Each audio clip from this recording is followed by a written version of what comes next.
სიმღერა არ იყო ჩვენთვის მარტო ის რომ მოდი ახლა ვიმღეროთ და გავერთოთ ან რაღაც ეგეთი არ იყო.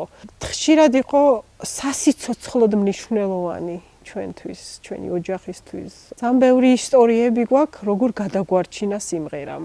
როგორ გადაგვაგორებინა ესე ვთქვათ დიდი ტრაგედიები. ამას ქვია სიმღერის სახლი ესე დავარქვით და მხოლოდ გსტუმრობს მუსიკოსები და ეთნომუსიკოლოგები და ვინც დაინტერესებულია ქართულ ხალხურ სიმღერაზე. ძალიან მნიშვნელოვანი პროექტები ჩატარებულა. ეს ერთ-ერთი იყო Sound Bridge, რომელიც თურქი, სომეხი და ქართველი მუსიკოსების კოლაბორაციას წარმოადგენდა და ჩვენ ხო ზოგადად სამეზობლოს არ ვიცნობთ კარგად და რაღაცა სტერეოტიპები გვაქვს.